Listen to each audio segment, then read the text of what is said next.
गर्भ में धड़कती आज़ादी, एक अनकही शुरुआत।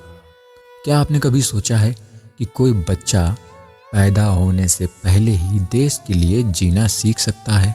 जब भगत सिंह इस दुनिया में आए तब उनके घर में कोई उत्सव नहीं था, संघर्ष था। उनके पिता और चाचा जेल में थे और माँ के गर्भ में पल रहा था एक ऐसा शिशु जो डर नहीं, दृढ़ता महसूस कर रहा था।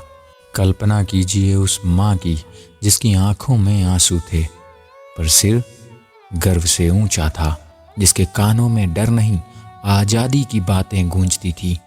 वह शिशु कुछ सुन नहीं रहा था, फिर भी सब समझ रहा था। यही वह क्षण था जब एक क्रांतिकारी का शरीर नहीं, उसकी चेतना आकार ले रही थी।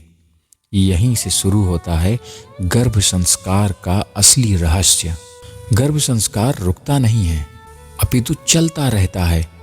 गर्भ संस्कार क्या सिर्फ 9 महीने का होता है, या फिर पूरी जिंदगी की कहानी वहीं से लिखी जाती है?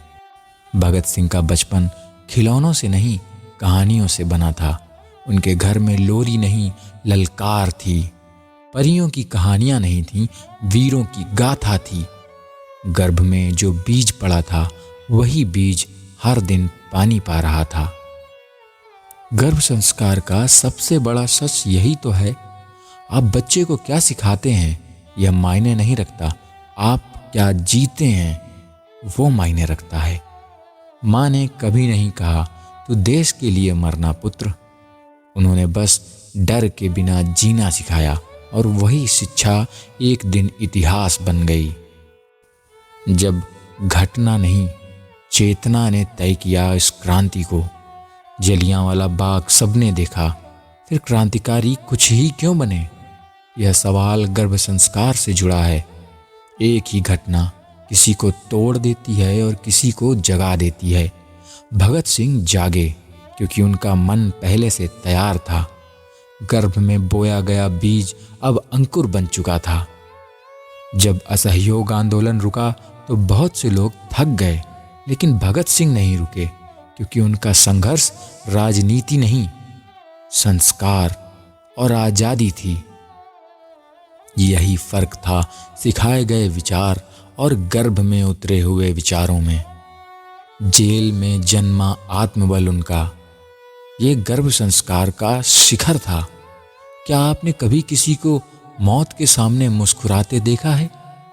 भगत सिंह मुस्कुराए। जेल उनके लिए सजा नहीं थी, वह साधना थी। गर्भ संस्कार सिर्फ शांत बच्चा नहीं बनाता, वह बनाता है आत्मा से मजबूत मनुष्य। एक क्रांतिकारी एक ऐसी आत्मा बनी जिसे जन्म जन्मांतर तक इस देश के लोग याद रखेंगे, जो सिर्फ और सिर्फ एक बार बना और उससा दूजा ना हुआ। उनकी भूख हड़ताल क्रोध नहीं थी, वह संयम की पराकाष्ठा थी। यह आत्मबल न अचानक आया, न किताबों से आया, यह उस माँ की कोख से आया जो डर के साथ नहीं, विश्वास के साथ जी रही थी। आज की माँ और कल का भगत सिंह में क्या अंतर हो सकता है, आप जानते हैं? हर माँ भगत सिंह नहीं जन्म दे सकती, लेकिन हर माँ इतिहास बदल सकती है। आज का गर्भ संस्कार केवल संगीत या मंत्र नहीं है।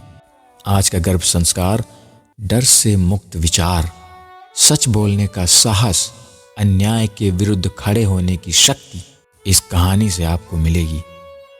अगर गर्भ में डर बोया जाएगा तो समाज झुकेगा ही। अगर गर्भ में साहस बोया जाएगा तो इतिहास बदलेगा ही। भगत सिंह कोई चमत्कार नहीं थे, वे कोई ऐसी आत्मा नहीं थे जो युग युगांतर से किसी अन्य भेष में आती रही। वे संस्कारों का परिणाम थे, और यही कहानी आज की हर माँ के लिए सबसे बड़ा संदेश है। अगर ये गर्भ कथा आपको अच्छी लगी है तो हमें कमेंट में भगत सिंह लिखिए। इसे उन तक शेयर कीजिए जो अभी अपने गर्भ में एक नए इतिहास को बदलने की ताकत लेकर चल रही हैं। हमें सब्सक्राइब करना ना भूलें, हम आपकी इस जर्नी में आपके साथ कदम से कदम मिलाकर चल रहे हैं। जय हिंद।